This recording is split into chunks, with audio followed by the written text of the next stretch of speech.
Hello, hello, hello. Hello. I got my headset on right now, so sorry if the audio is shit. Alright, so monthly streaming session. This is a gaming session. If you're new, usually I'll do a hobby session at the beginning of the month and a gaming session at the end of the month. It's the end of November, so let's get gaming. Today I have decided to try Frostgrave. It's been on my bucket list for quite some time. I do not own the game. However, I own Tabletop Simulator, and that means that I have access to whatever's on there. If you have Tabletop Simulator on Steam, you can essentially go to the workshop area and subscribe to different kinds of games. I mean, there's a ton of Warhammer games on there. 10th edition, Kill Team, Necromunda, Age of Sigmar, all that kind of stuff. And you can subscribe to them and then open them up on Tabletop Simulator, and then you have access to whatever is in that subscription. Sometimes they're a little bit broken or they're missing things, but overall it's it's a good way to test out a game and see if you like it. And that's kind of what I'm doing here today. So I might have someone joining me later. I'm not totally sure, but I'm going to go ahead. I have never played this game. I've never opened this book. So we're going to navigate this together. And just like you just bought this game, we're going to go through it, set it up, maybe get a game in tonight, but we'll see. Let's get into it. So I am currently in Tabletop Simulator, as you can see here. Forgive my navigation. I'm not the best at it.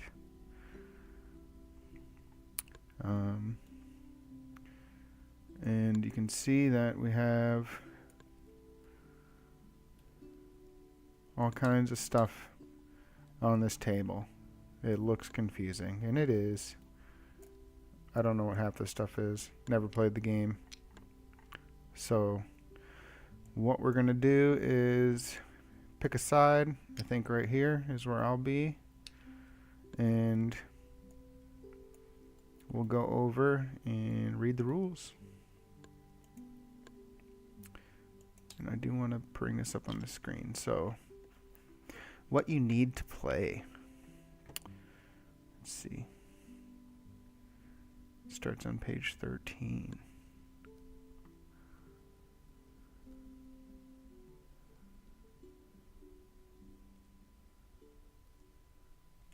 What you'll need to play. Miniatures. Okay.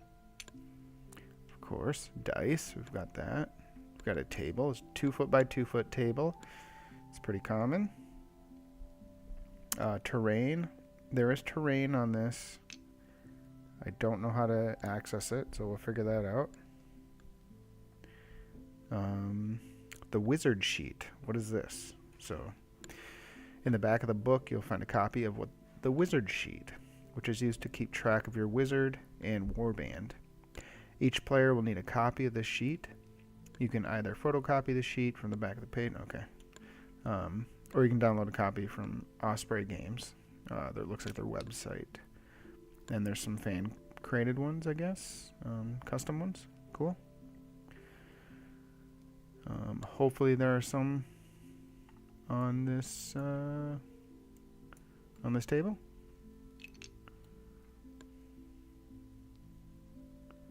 I guess we'll see.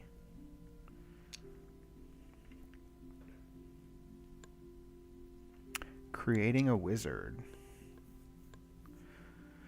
Before you can play Frostgrave, you gotta create a wizard. The wizard represents you on the tabletop and is by far your most important miniature.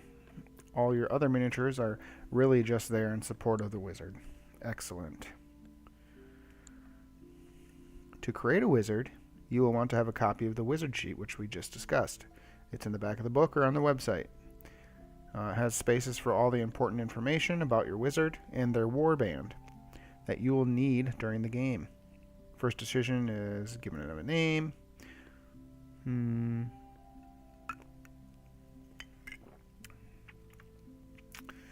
Let's see. Wizard type. Okay, that's where. There are 10 types. Okay. Different types of wizards. Each represents one of the 10 schools of magic. Interesting. Each school has its own strengths and weaknesses, and your decision should be based on what kind of magic most appeals to you. So that means the rule of cool. Whatever looks coolest is what you should pick. Don't be meta. If you want a powerful wizard who throws balls of fire and can call down lightning, you'll probably want to play an elementalist. If you prefer to use trickery and misdirection to win your battles, you might consider playing illusionist. That's kind of appealing. Listed below are the 10 different types of wizards, along with a brief description of their abilities, their typical behavior, and their normal mode of dress. These are all generalized, and it's perfectly acceptable to have a wizard who acts and dresses contrary to the norm. Okay.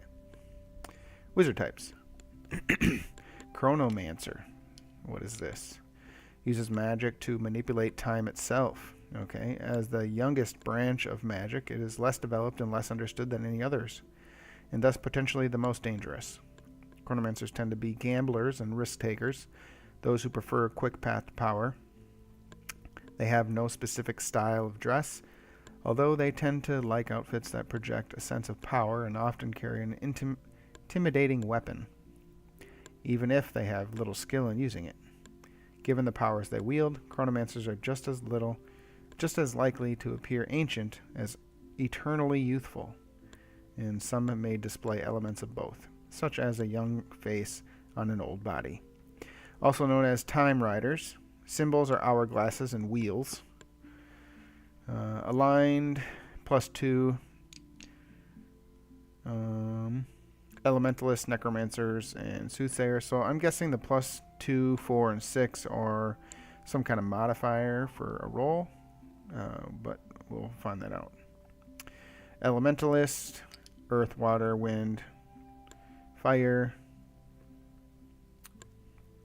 Okay, so elementalist +2, so chronomancer +2. Enchanter are hands-on wizards who work their magic by investing in an object, in objects or people. Enchanters are also craftsmen, such as carpenters or sculptors. Transmuter, imbuer. That one does not seem interesting at all. Illusionist. So, illusionist is, if you've ever played League of Legends, my username on there is Illusionist Mist. So, I do like illusions and stuff like that as far as magic goes. Sometimes derided for being mere stage magicians. An experienced illusionist can be a dangerous foe. Illusionists use magic to fool the senses, cause confusion and fear, and convince people of things that aren't true. In dress, illusionists are usually colorful, preferring bright, multicolored robes, cloaks, and hats.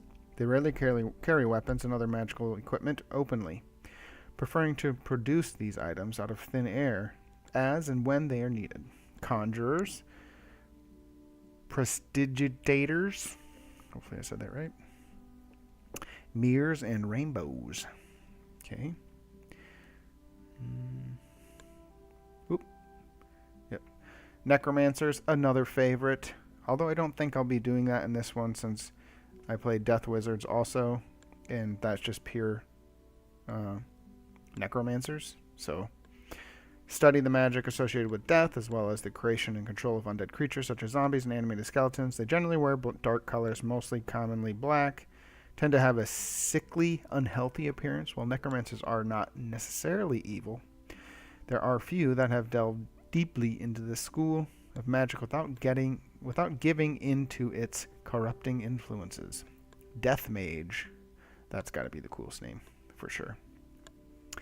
Sigillist. Work magic through reading and writing. They are masters of languages, both living and dead. That's kind of cool. And can see the mystical patterns in writing of all types. Most famously, they are the writers of magic scrolls and books, storing energy within writing for later use. Often physically weaker, bookish wizards tend to carry any weapon other than tend not to carry any other weapon other than a staff, but often end up loaded down with books and scrolls. So that kind of makes me feel like the typical wizard. Soothsayer, seer, fortune teller. The subtle magic of soothsayer allows the wizard to extend their senses beyond their body, including through time itself. They can reach into the past to learn the secrets of history, or gaze into the future to catch a glimpse of things to come. They can even reach into the minds of other beings. There are very few young soothsayers, as the patience and the concentration required favors the old. Soothsayers are most easily recognized by their eyes, which are almost always very pale, and often possess a distant, empty gaze. That's a cool description of what they would actually look like. Because soothsayers often collect items of clothing with interesting histories, they tend to wear an odd mix of clothing and equipment. Soothsayers see nothing odd about combining an expensive cloak with worn, badly stained robes, or hanging an old seashell on a leather strap right next to a priceless emerald.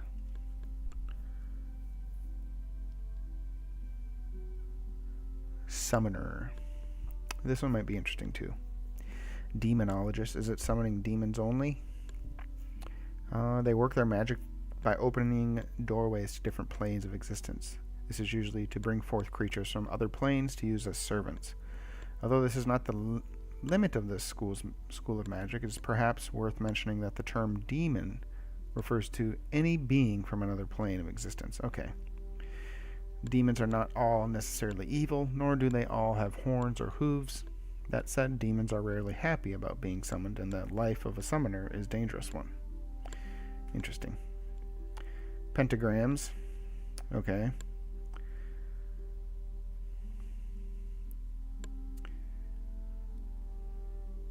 Okay, so what do I want to play? I wish it had like an ease of playing. So, which one's, the beginner wizard? Which one is, a higher ceiling of skill? That would be nice to have that on here. Rule of cool. I think I'm going to go with the illusionist. That seems fair. So, let's see. We have Thaumaturge, Witch, Summoner, Soothsayer. Did I miss one? Oh, it's just a picture. Okay, that's not all of them. Thaumaturge. Draw their magic powers from positive energy. Most, though not all, believe that this energy comes from some form of deity. These wizards are healers and protectors who often spend... Yeah, I don't want that. That sounds not what I'm into. Witches draw on the subtle power of nature for their magic and specialize in the brewing of potions, casting of curses, and seeking aid from plants and animals. Ooh, that sounds fun. Okay. Most witches are not ugly old women, but can be found amongst all ages and genders. I think a male witch is a warlock. Witches do tend to be hoarders and always carry around a bag or several bags to collect various ingredients like newt's eye, all that crazy crap. Bits of mistletoe, insects, live or otherwise, odd-shaped rocks, etc. Okay. Alright. I'm going to go with the illusionist. On the wizard sheet is a complete list of spells organized by the School of Magic. explanations. Here, let's go over here quick. Illusionist.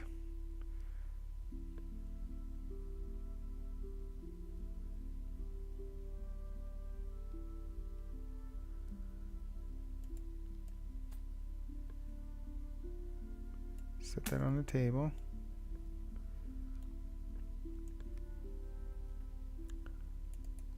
Whoop. What happened?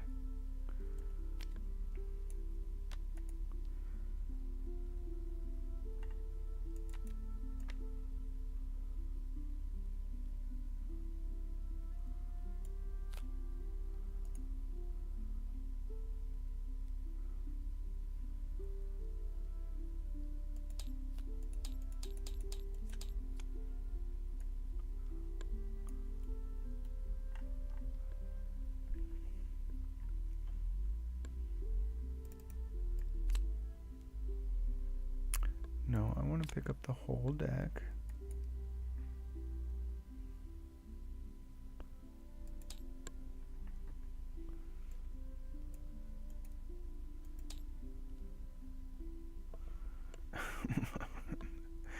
Is this supposed to look like a Magic card?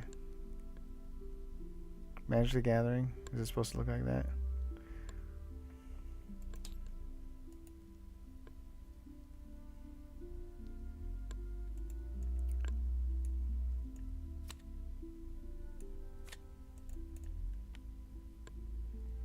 Alright, I'm just going to set that there. Go back over. Now what is this? Sigillist deck.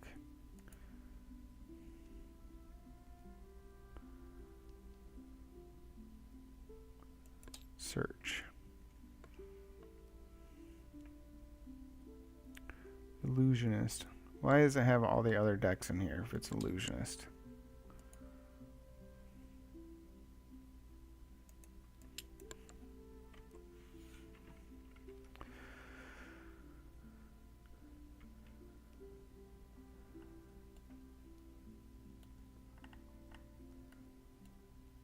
Nope. Come back over. Starting wizard, starting wizard.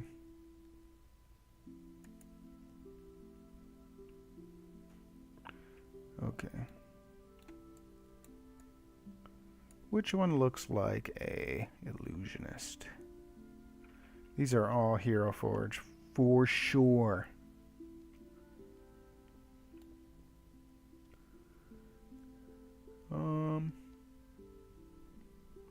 Let's see.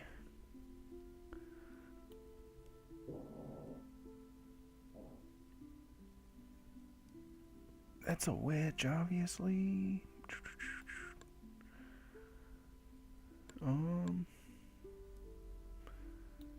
I'm gonna go with the old dude back here.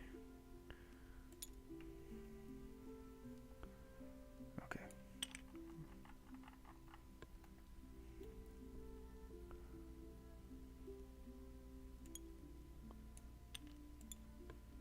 You come over here.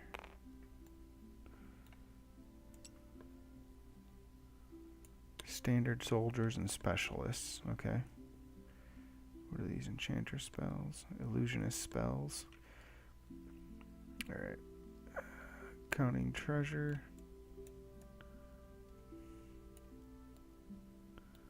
Wizard and apprentice. Dead. Doo-doo-doo.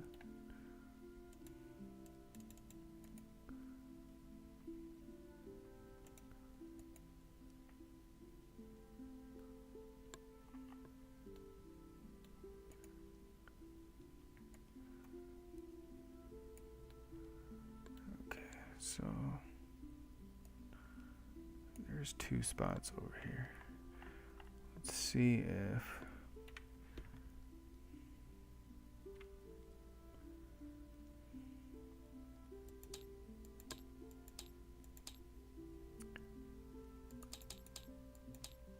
quick reference. Okay, I need to find. Stop doing that, please.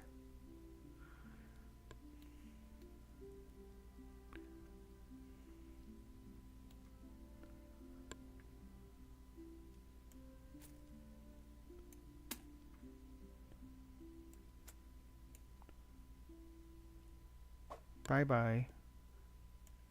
Bye bye.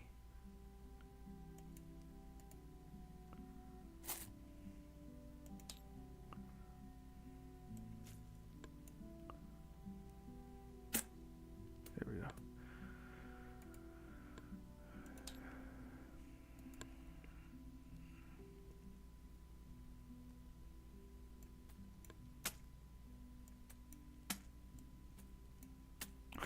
I don't know what this. Okay, so I tried to set this up earlier, and it gave me such a hard time. Draw. Deal.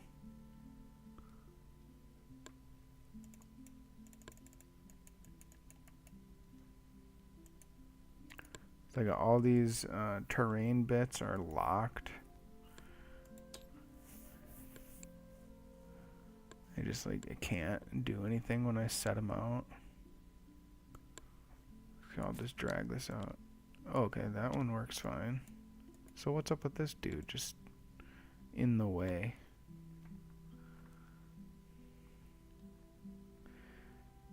Creatures.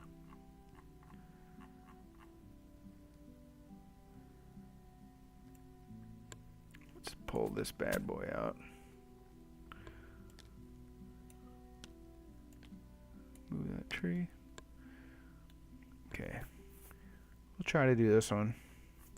I need to find the wizard sheet. So let's go.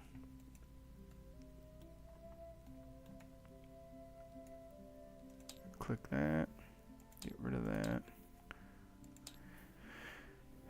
Last page. Is that actually last page? Okay.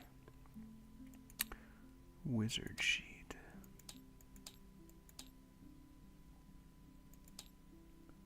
That's fun. The library. Living museum. Okay, these are.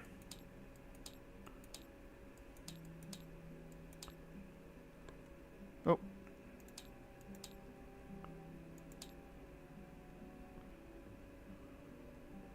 Oh boy. Okay, quick reference, which is out on the table already.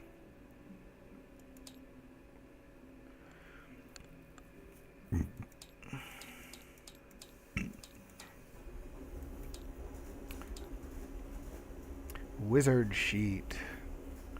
Okay. This is what it looks like. Wizard school apprentice. Alright. Let's find this bad boy. What's down here? Treasure tokens. Scenarios. Don't want that. Wizard sheet.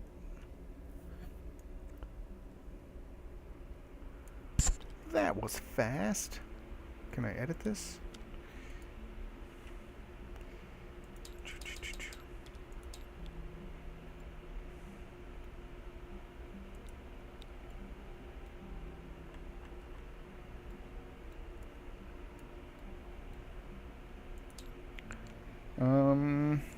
What should his name be?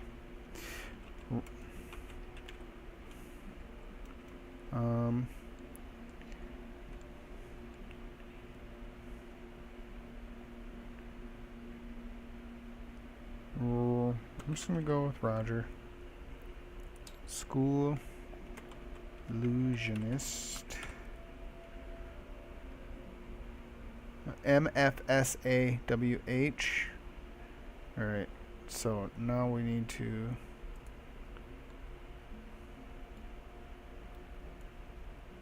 gotta pull this thing up again.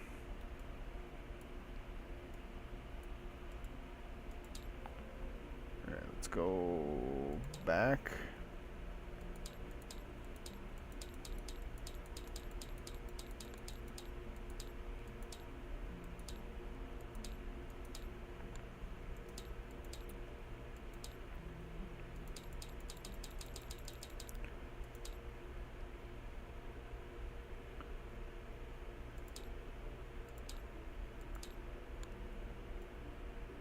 No.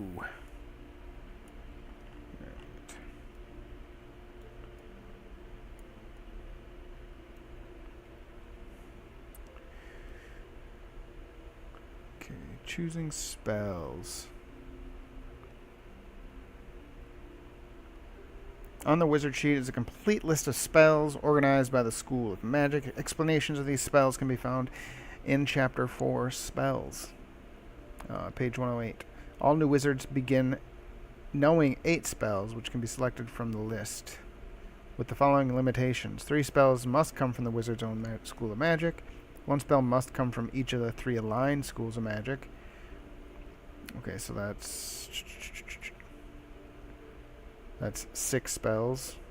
The final 2 spells can be selected from any of the 5 neutral schools, but each must come from a different school. Okay. Let's see.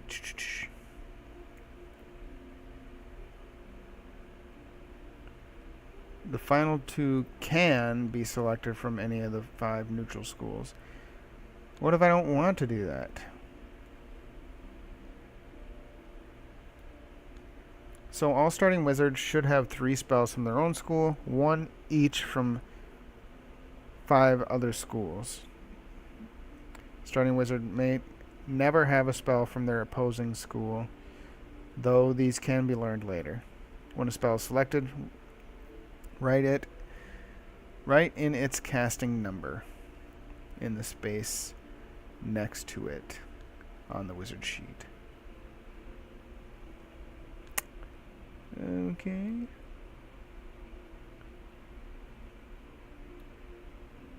Oh, relax. Okay, let's go to page 108, shall we? That's not what we want.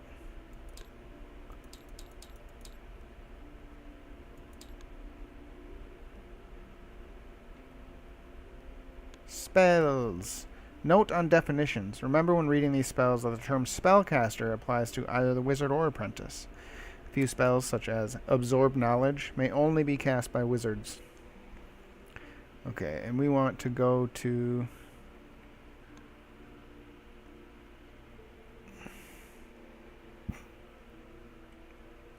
school, base cast number, and category.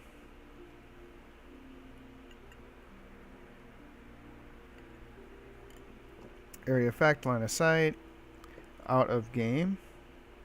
These spells cannot be cast during a game of Frostgrave. Instead, they are cast either after a game has been played or before the game has started.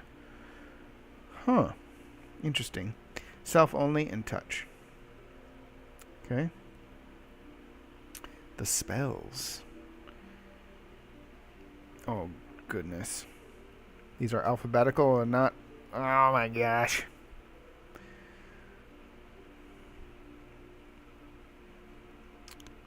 It's going to take forever. Beauty on self. This spell causes anyone who looks at the spellcaster to see a paragon of beauty. Any member of an opposing warband must make a will roll with a target number equal to the casting roll. If they wish to do any of the following, move into combat with the spellcaster, make a shooting attack that could potentially hit the spellcaster, including shooting attacks generated by spells, or cast any spell that targets the spellcaster. Spellcasters may empower this will roll in the same way they would to resist a spell. A figure may only attempt such a will roll once per turn. The spell has no effect on creatures. Okay. And we got Fool's Gold. At least they're alphabetical in this list here, but still it's super annoying. I don't understand why they would do that.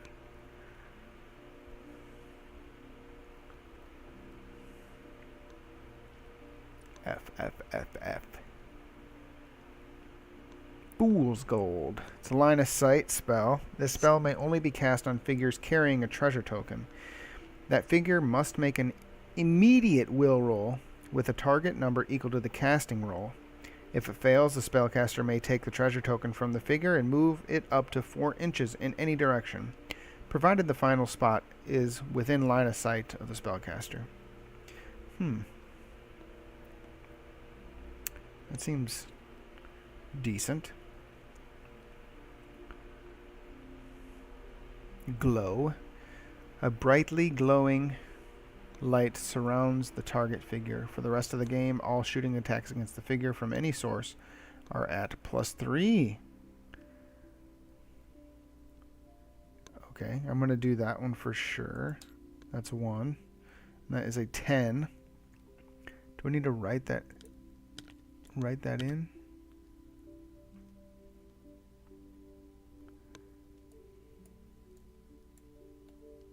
No, why do you do that?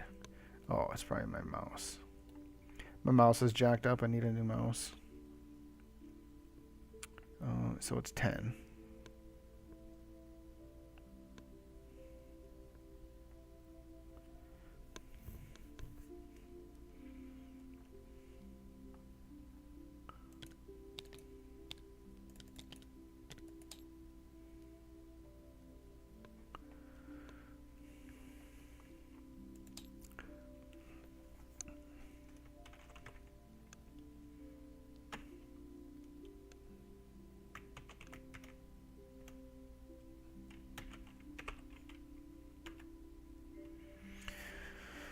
Next one. Illusionary Soldier. An illusionary soldier becomes a temporary member of the warband for the next battle, if cast out of game or until the end of the game. If cast during battle, this soldier can be of any type found on the soldier table, except an apothecary. The soldier cannot pick up treasure, nor can it deal damage, but will otherwise count as a regular soldier for all other the purposes. Soldier for all other the purposes. Okay. It may engage in combat, albeit dealing no damage if it wins. It would still have the option to push back its opponent, however. Lend support to other figures in combat, etc. If the illusionary soldier ever suffers damage of any type, it is removed. A warband may only have one illusionary soldier at any given time. The player must reveal which member of the warband is the illusionary soldier.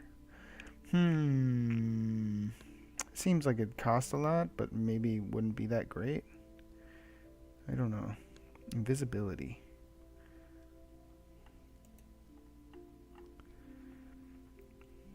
Another 12. The target figure becomes invisible.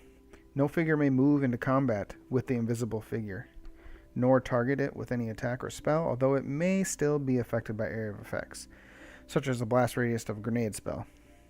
If the invisible figure moves into combat, casts a spell, or picks up a treasure token, the invisibility spell is cancelled. The spell may be cast on figures already carrying treasure, rendering both invisible. Ooh, in this case, if the figure drops the treasure, the spell is cancelled.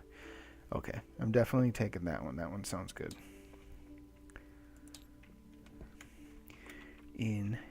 What? Why do you do that? Glow. No. Invisible.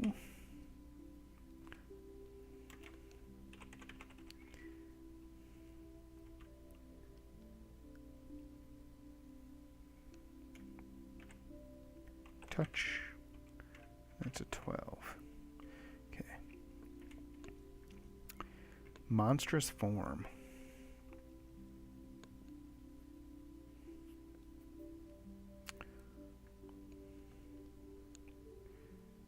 Whoa, did I miss it?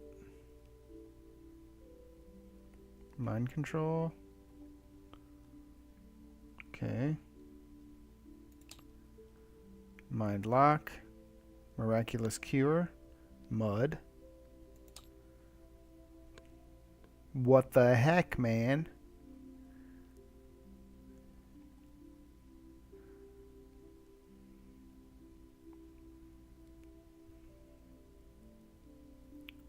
Okay. Teleport. Spellcaster immediately moves to any location within line of sight, but may take no other actions this turn after casting the spell. The spell may not be used to enter combat or to move off the table.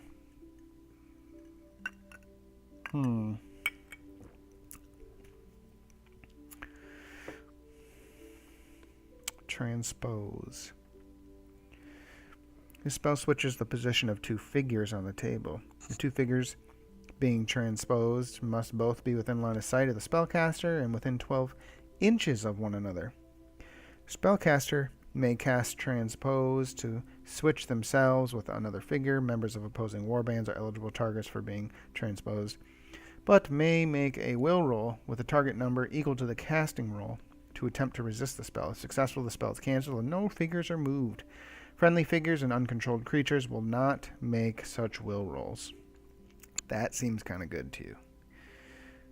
I do want to know, where the heck is the monstrous form?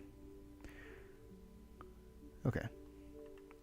Let's go back. I'm going to check every page.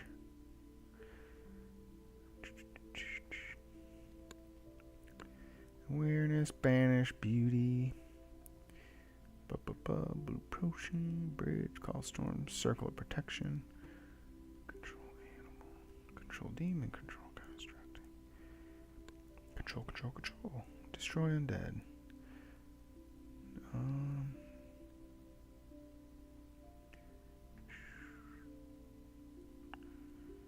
Fast act, fleet, feet, fog. Furious Quill.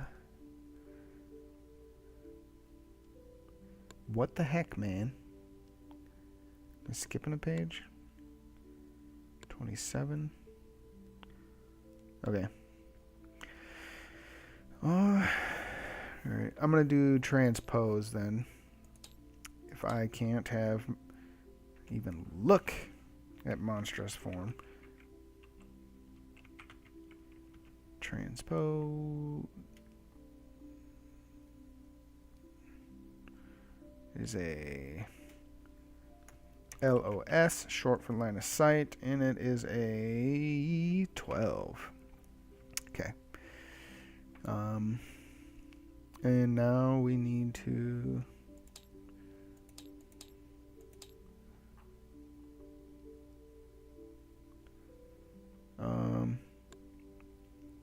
three from Chronomancer, Enchanter, Necromancer, Summoner, and Witch. Alright. I'm going to call it right now. Probably not going to get into the game tonight. Might take a while to build this guy out. Go through Chronomancer. So that's the time manipulator. That seems kind of cool. Witch seemed kind of cool. Enchanter seemed kind of lame. Necromancer I don't really want to get into, but we'll see. So I'm going to look at Witch first. Animal Companion, Brew Potion, Control Animal, Curse, Familiar, Fog, Mud, and Poison Dart. I'm just going to go off name. So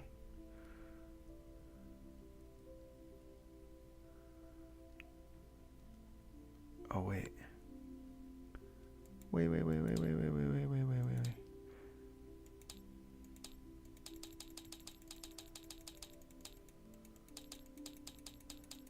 Go. Oh my goodness.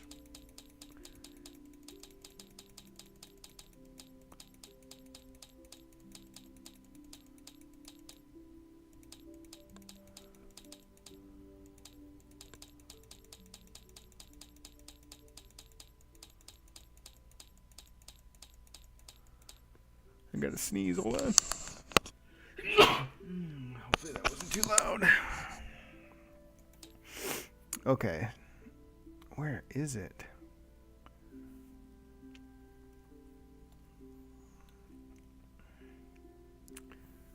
Oh my gosh. wish you could. Oh, can you? Page 12. Oh, didn't do anything.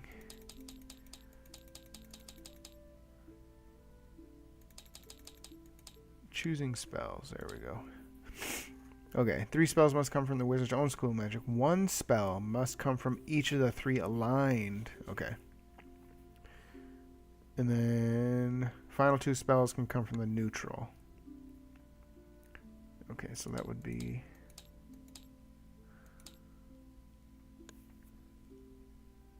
Okay, so... Sigilist, Soothsayer, and Thaumaturge.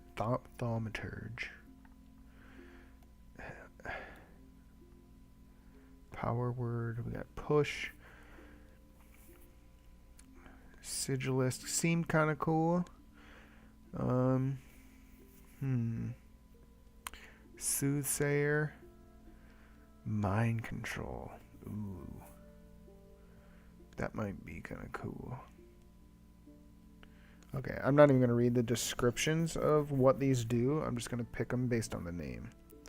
So I'll do mind control, and I'll go back and write down the stuff for them. I'm going to do one from each. So that's the Soothsayer. Sigilist. Push. Draining word. I'm going to do push. And what do we have? Thaumaturge. Banish, heal. Oh, well. Blinding light.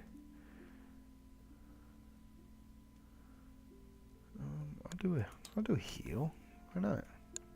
Why would I not do a heal? And then 2 from the neutral. Okay. So... Plague of insects. Chronomancer. Crumble, decay, fast act, fleet feet, time walk, time store, slow, petrify. I'm going to do slow. And then...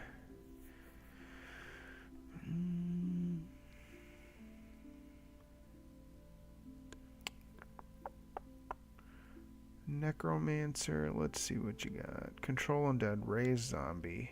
No. Steal health. Ooh.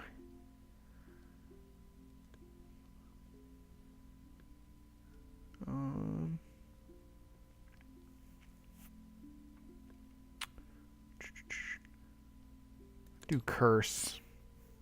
Okay. So I've got my spells.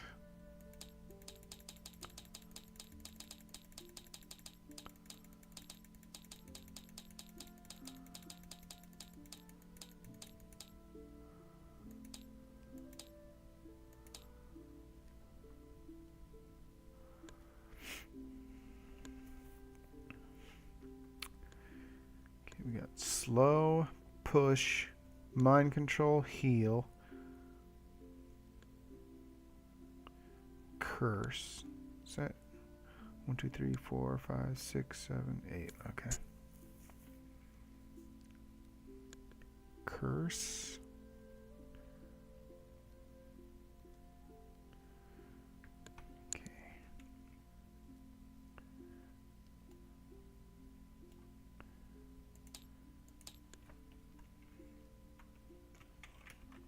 Curse. 8.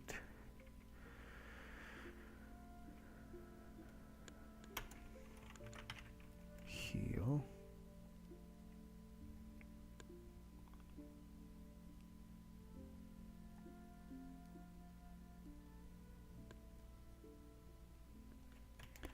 Yes.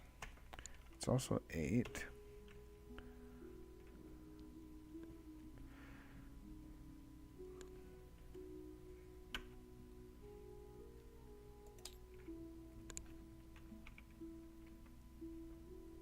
Whoops.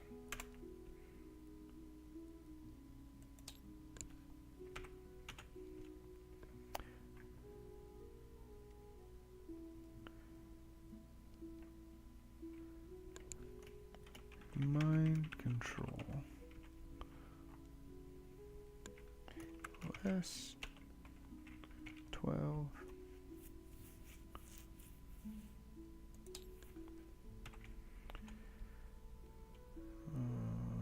Push and then slow. Push.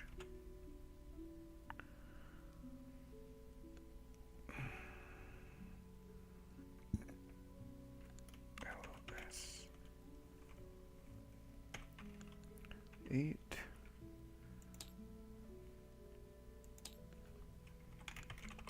Slow. Their line of sight. 10. Okay.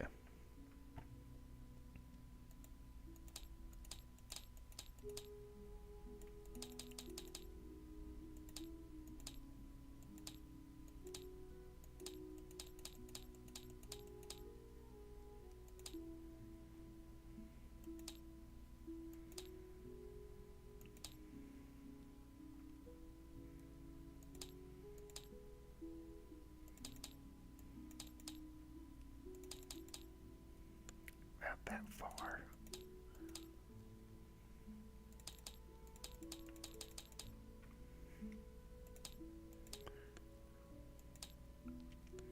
Okay.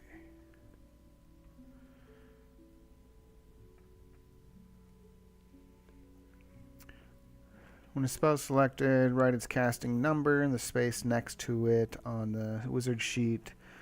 For starting, this number would be the same as the base casting number listed by the spell's description in Chapter 4, plus the penalty of a spell is from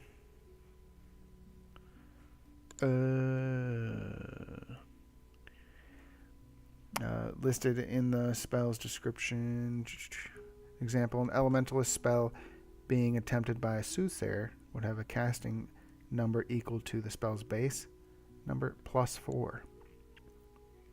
I see. I knew it.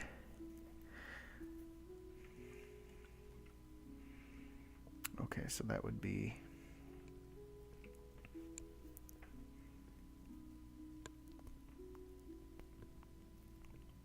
mind control would be plus 2, so it'd be 14.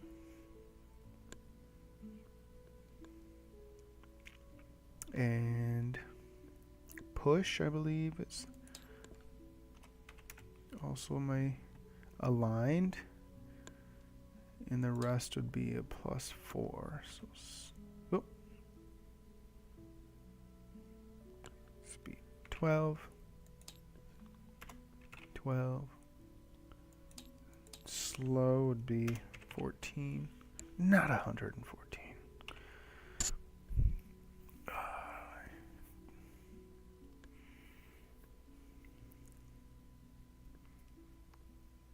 Okay, cool. As they participate in scenarios, wizards may learn more spells and improve the casting number of spells they know. This is explained in Chapter 3, the campaign. This chick is rocking out. Look at that. There's some very well-painted miniatures. The stat line. In Frostgrave, every figure, be it wizard, soldier, or creature, has a stat line, which determines its effectiveness in the game. There are 6 stats explained below: move, fight, shoot, armor, will, and health. Each stat has a number associated with it. Put simply, the higher the number, the better. The specific meaning of each number will be explained later. For now, it's only important to know that every wizard starts the game with the same stat line. Again, wizards will have opportunities to improve their stat lines later as they gain more experience. In the Ruins of Frostgrave. Split stats. I'm not going to read that. Okay, let's fill out our stats here. Okay, base movement 6. Fight is plus 2. Plus 0 for shoot. Armor is 10. Will is plus 4. And health is 14. Nice. Alright, let's move on. All wizards, apprentices, and soldiers in Frostgrave have at least one slot for carrying items. Wizards have 5 slots. Apprentices have 4, and soldiers have 1. For soldiers, this single item slot is in addition to whatever equipment they receive as standard. A starting wizard may choose their items from the general arms and armor list, page 33, except that they may not wear any additional type of armor or carry shields, as these interfere with spellcasting. In a campaign, wizards can change their items after each game, so if they find a magic staff or an interesting potion, they can carry them into the next game. And that's essentially it for creating a wizard. Okay, so 5 items max. I just get to pick items. It looks like it's linked here, but it's not. What the? Is that 33? I hope it was 33. Okay.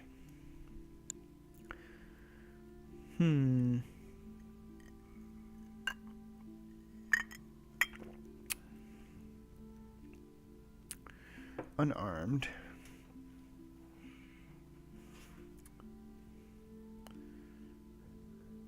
That's it?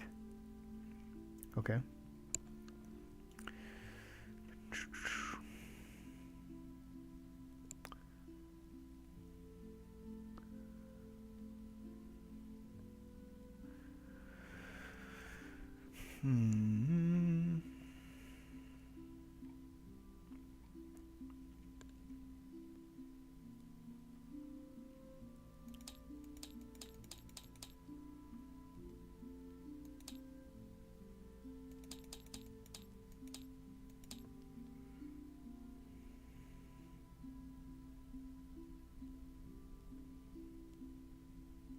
No additional armor or carry shields. Okay.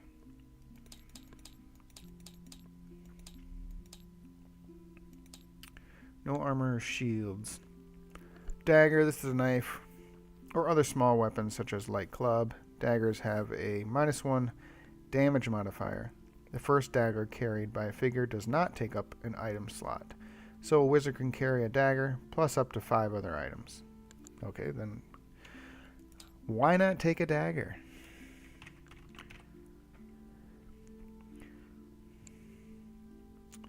It's a -1 damage mod. This hand weapon. This includes any kind of weapon that is commonly wielded with one hand, including swords, scimitars, hand axes, maces, and even light spears. These have no modifiers in combat. The staff is better known for its defensive properties. Staffs do -1 damage in hand-to-hand combat. However, it also gives the opponent a -1 damage modifier. Staff does not give this modifier to shooting attacks. This category includes magic staffs. I'm a wizard. The guy has a staff, the miniature, so we're going to do a staff. -1 damage.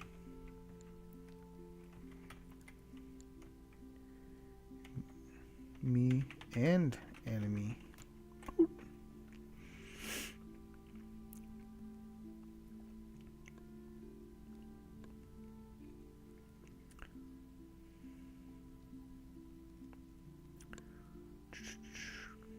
Bow. The most common form of missile weapon in Frostgrave is the bow. The game makes no distinction between types of bow, and players are free to depict them as longbows, composite, etc. Bows may be loaded and fired in a single action. For game purposes, the maximum range of a bow is 24 inches, as there should never be more than 24 inches of open line of sight anywhere in the close confines of the frozen city. In order to use a bow, a figure must also be carrying a quiver, which fills another item slot, or some type of magic ammunition. Well, why not just do a bow? A bow. And then we'll need a quiver.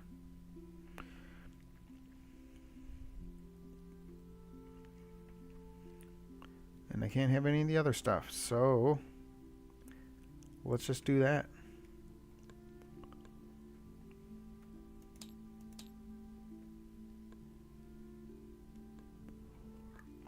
Assembling a warband. Every starting wizard begins the game with 400 gold crowns. Does it have a thing on here? Current health is 14. Bump that up.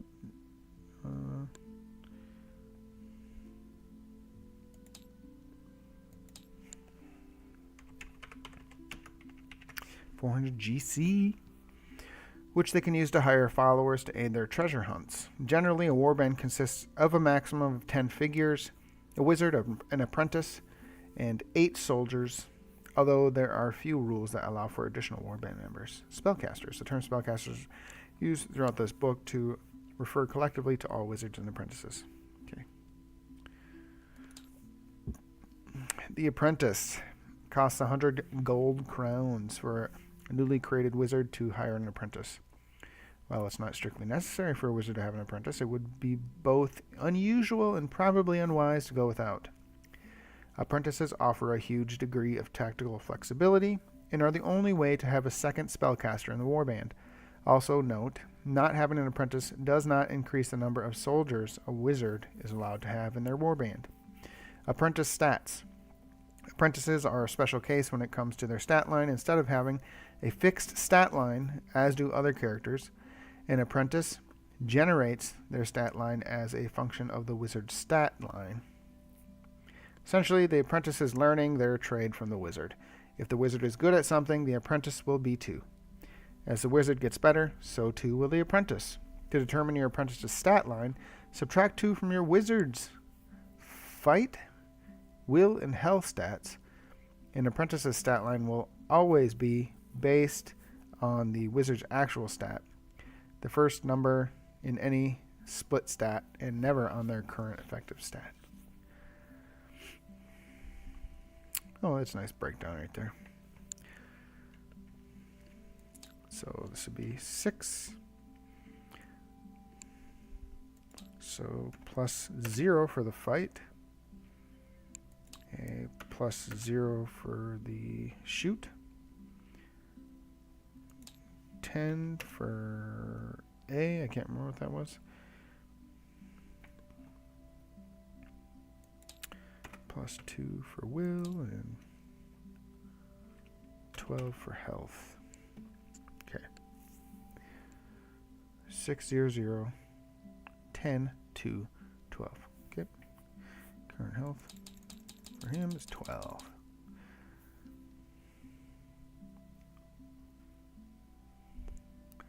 Apprentice items. Apprentices have 4 item slots, and like wizards, may choose their starting items from the general and armor list. Apprentices may not wear any additional armor or carry shields. Okay, so I'm just gonna copy paste. Look at that, easy. As apprentices are learning their magic from their wizards, it should come as no surprise that they know the same spells. Thus, it's only necessary to keep track of one set of spells.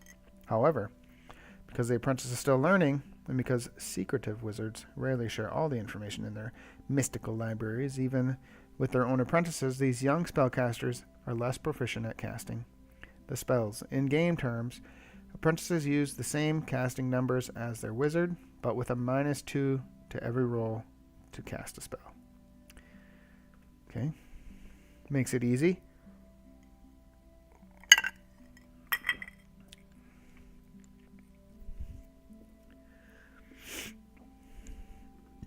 The soldiers.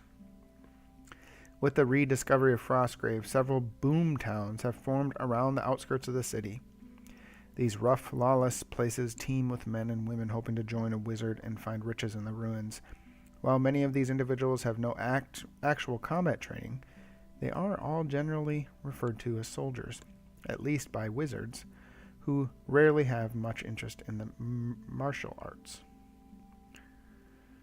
Due to the sheer number of these fortune seekers, wizards can generally recruit them into their warband with just a promise of future treasure, or maybe a small retainer.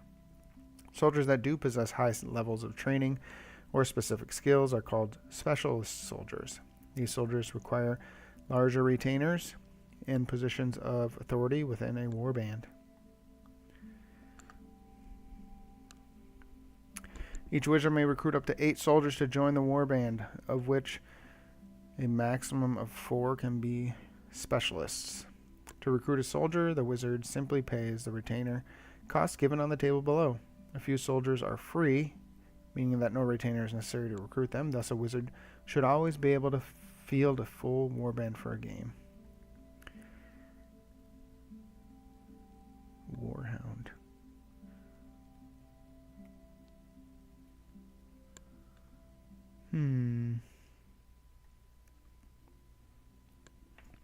Okay.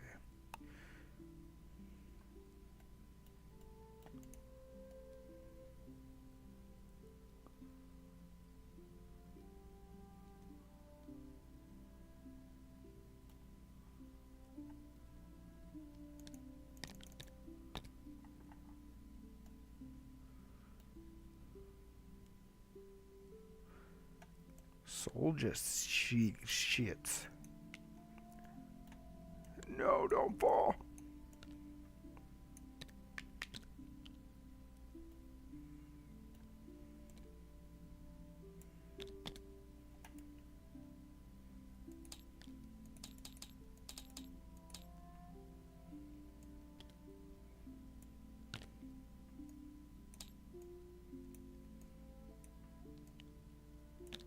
Here we go.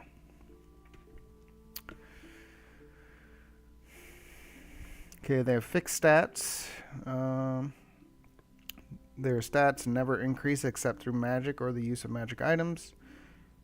Each soldier also has a standard set of equipment, and that's listed in the notes. Soldiers may not be given additional items from the general arms and armor list. Should a soldier ever lose one of these standard items in the course of the adventure, they will receive a free replacement at the end of the game. Each soldier also has one item slot that they can use to carry a potion, magic weapon, or magic item. A soldier may carry a magic weapon or wear magic armor if it is the same type as a weapon or armor listed in their notes. A thief is equipped with a dagger as standard, so could only use a magic dagger. They could not use a magic hand weapon, nor could they wear magic armor. In this case, the magic weapon or armor both replaces their mundane versions and fills their one item slot. Stats given for each soldier incorporate any bonuses or penalties to their move or armor stats provided by the items. Okay.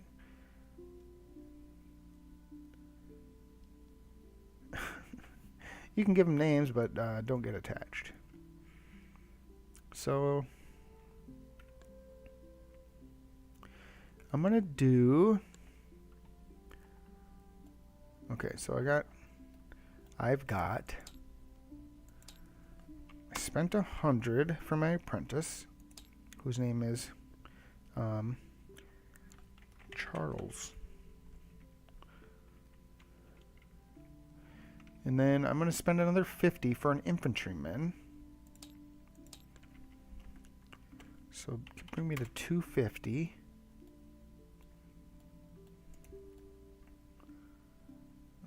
Whoa, relax.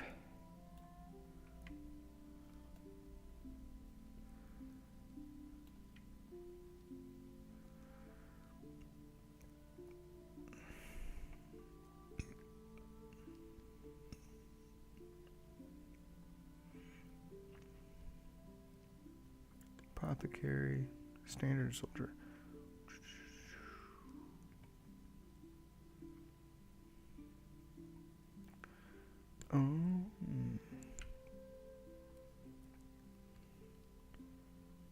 Okay, so captain, is that just someone that you put up to captain? Okay, so yeah. Let's look at this. I did not see this. We got a treasure hunter, a knight, Templar, Templar seems kind of cool. Okay. Yeah, I'm just going to do the infantryman. Whoop.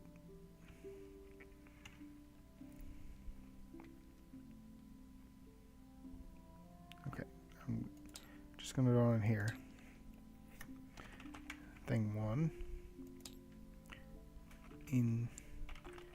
Infantry man. Stats 6 plus 3 plus 0 11 plus 0 10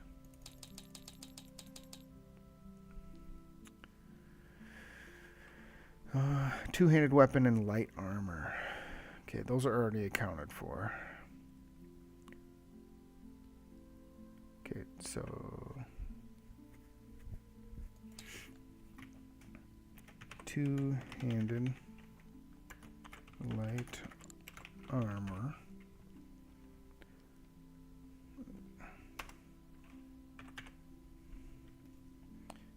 If he gets a special, I'll put it there.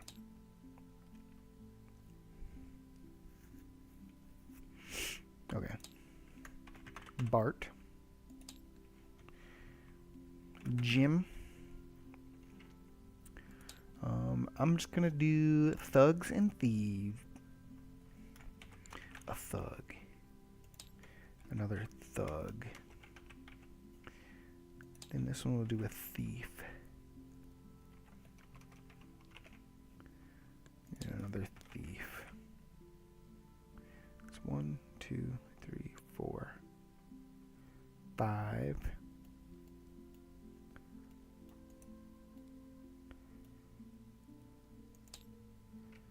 Do another thug. Another thug. And a thief. Ooh. Let's see. Do Joe. Sam. John. Ramy. Will.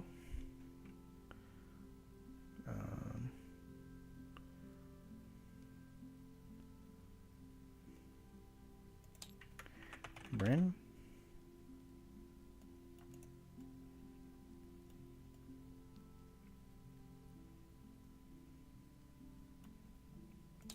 We'll go up here. I'm gonna change Bart. Ryan.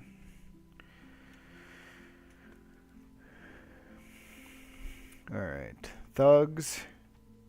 6, 2, 0, 10. 6 plus 2 plus 0. 10 minus 1.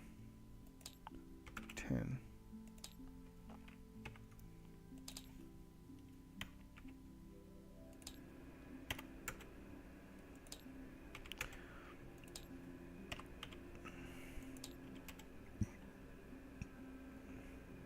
Thug. Jump down here and do this one. Plus 2. Plus 0. 10. Minus 1.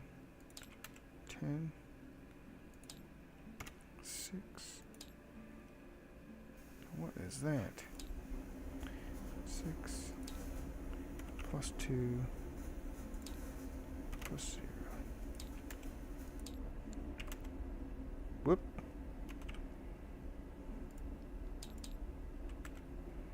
Alright. Thieves.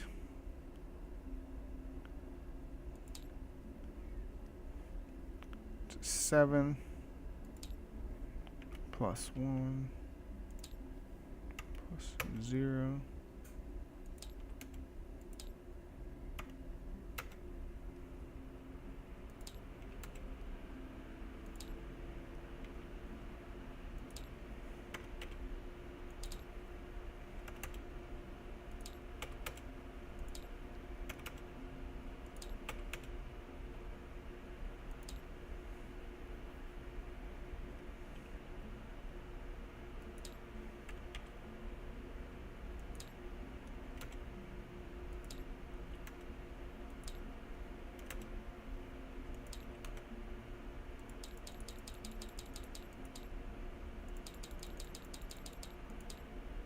They all have 10 health.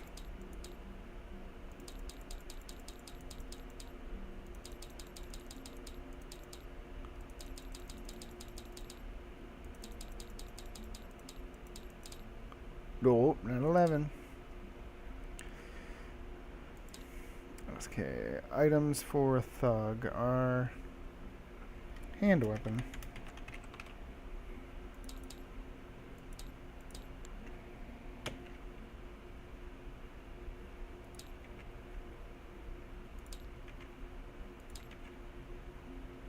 Thief dagger.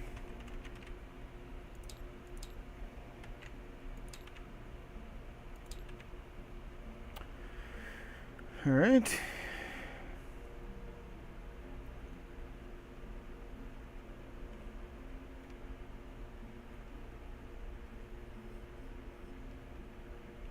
Ooh, apothecary start with a potion of healing. What do those cost? 75, okay.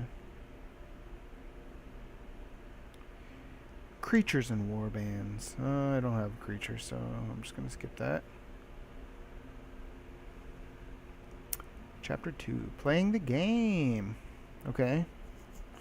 Now that you have your wizard and their warband assembled, you are ready to get some miniatures on the table and start your exploration of the frozen city. This chapter covers all the basic rules for the game, including setup at the table, moving, fighting, casting spells, and how to control the creatures that often ambush wizards during their explorations.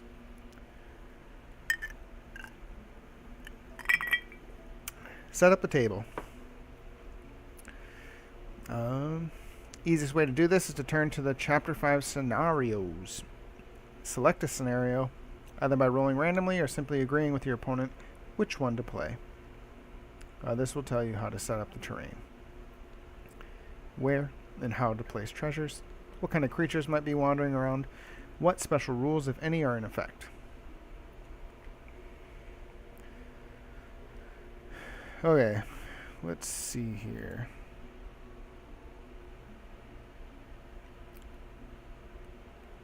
Don't do that.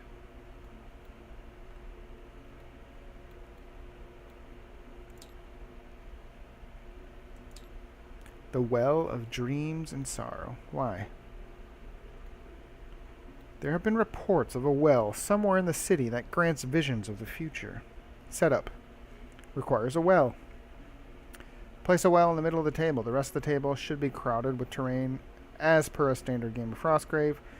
Place the central treasure token 6 inches away from the well, but equidistance between the starting edge table edges. Place the other treasure tokens as normal. Spellcaster in contact with the well may spend 1 action to drink from it. A figure knocked into the well is immediately reduced to 0 health. Why would I drink from it if that happens?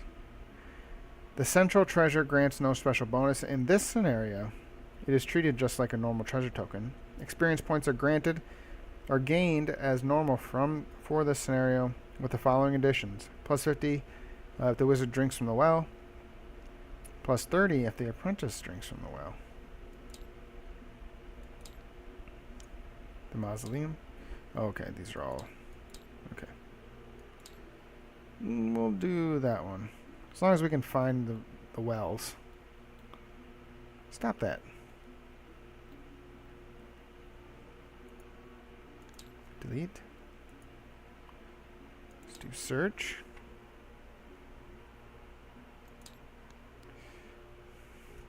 That's a well. Is that a well? Oh, no. Well, that's not good.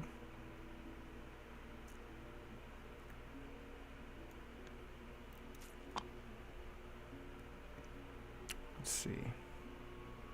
Where did I see that? Play mats. Huge bag of terrain, it says. Let's see what's in here.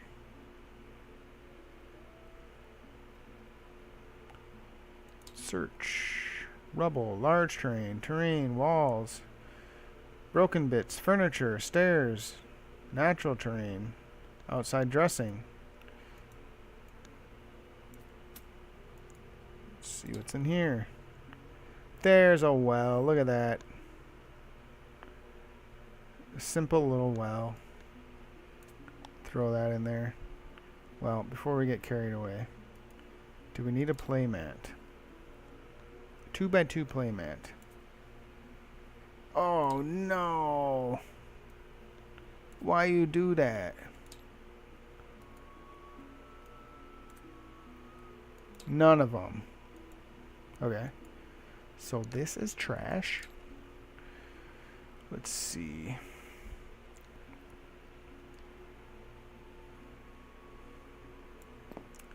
I don't know what this giant thing is over here, but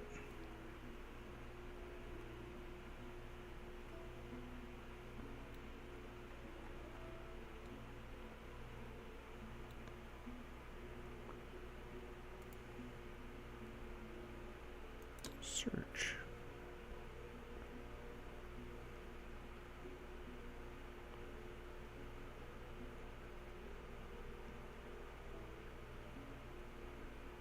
Oh, okay.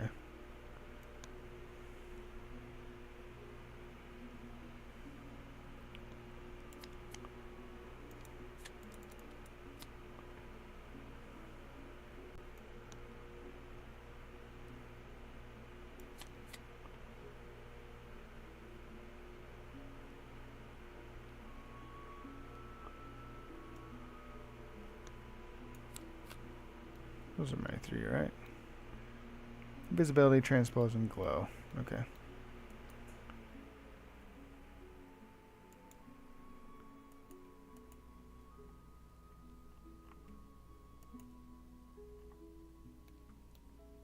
You stinker. Do that. Delete that.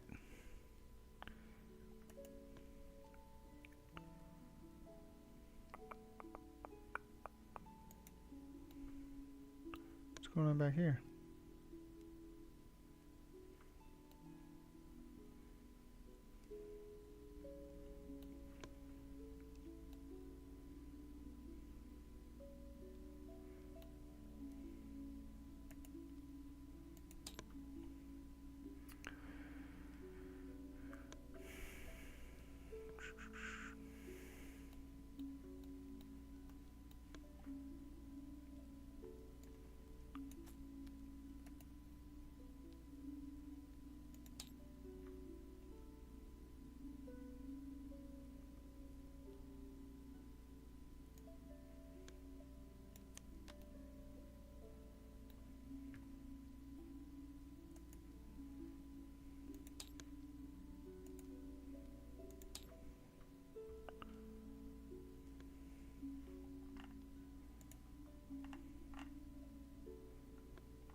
Slow.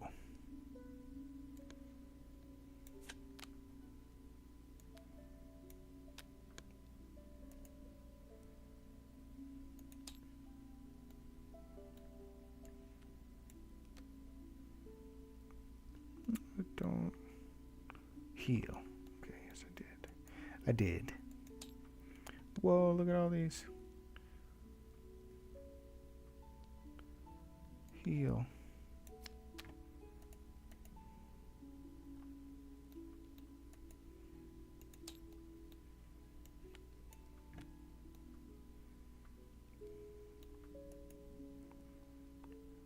Enchanter.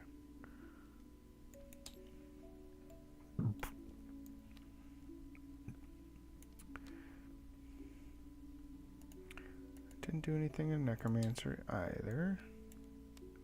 Summoner did not do anything. So Sigil. Oh, I think I already deleted the Sigilist. Whoops. Witch deck. Curse. Mud. Curse.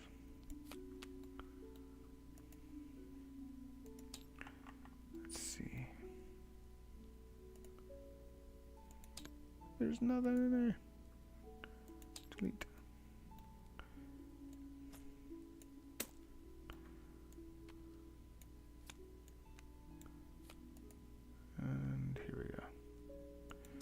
Search.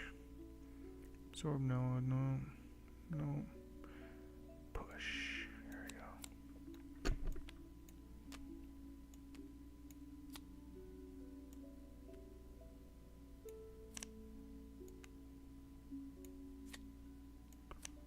No.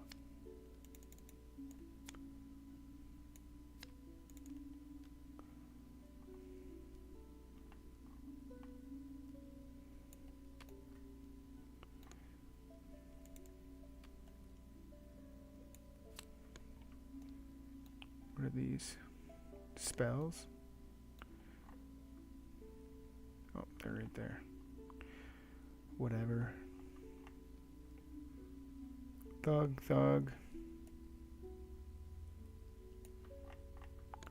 Is that a dragon, dude? Not exactly what I wanted for a thug, but some thieves. I suppose doesn't matter. That's a lot of miniatures for from Hero Forge. Okay, let's check this out. Are there item cards somewhere? Standard soldier item. This doesn't seem to be able to interact with it.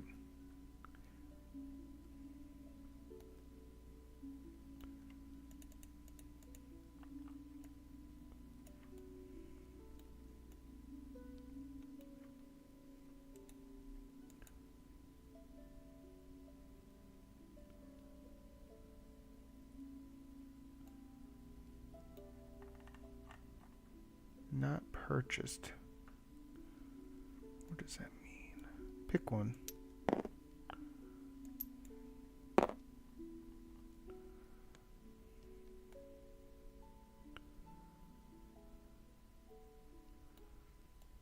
Frostgrave.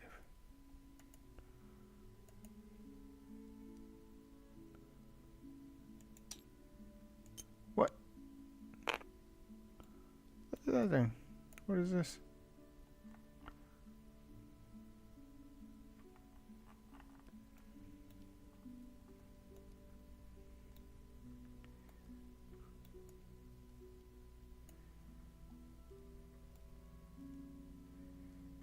Okay.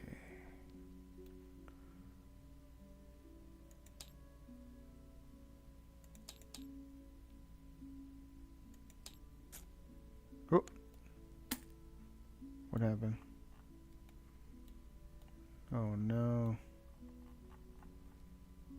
Did I just lose my...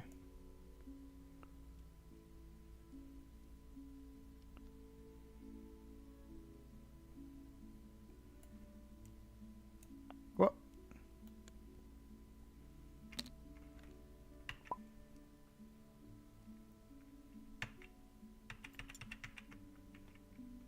What? Oh boy. Relax. Got my 8 cards. Okay.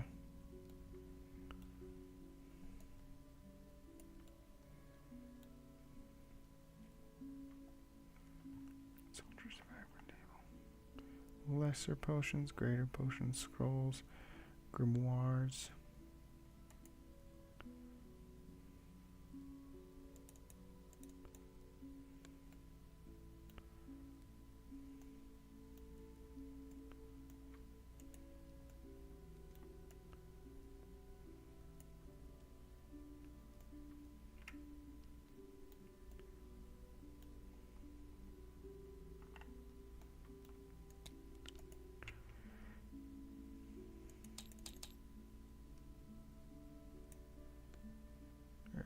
Just gonna...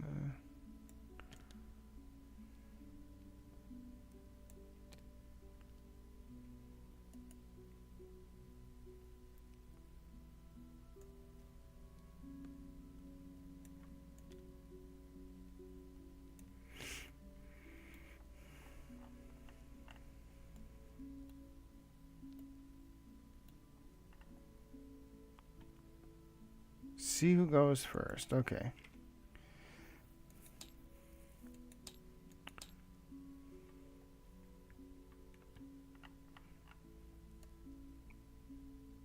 Let's go back over here. Playing the game. I'm going to go back to page 1 because I thought there was a solo mode in this game.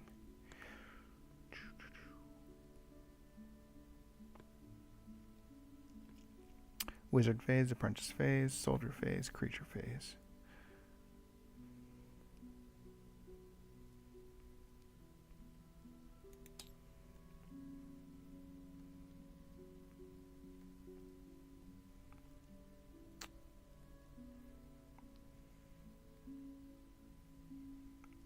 Man, there's a lot of scenarios in here. How many is it? 1, 2, 3, 4, 5, 6, 7, 8, 9, 10, 11, 12, 13, 14, 15, 16, 17, 18, 19, 20. 20?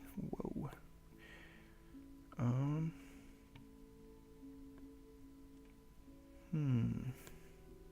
Give me just a second. I'm certain there is a solo mode in this. Is this all for naught?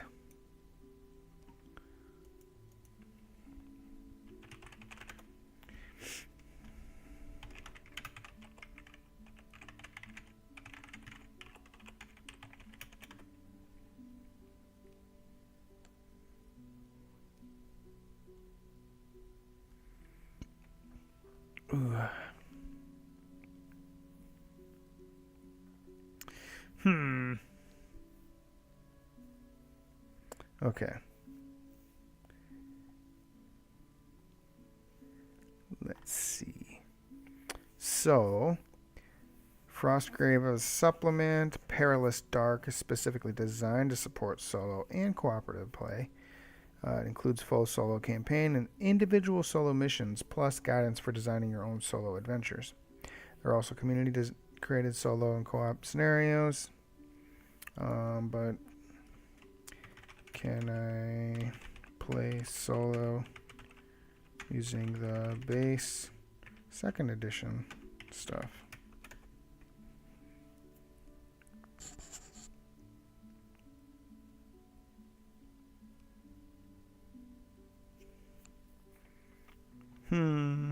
What you can do? Oh gosh, random monster system already built in.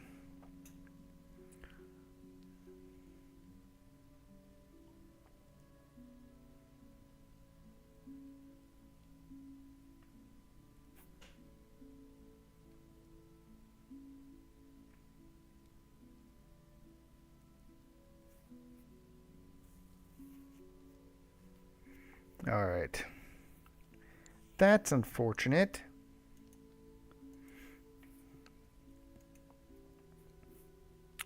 So, me being a noob, I didn't know that you had to get the expansion for solo.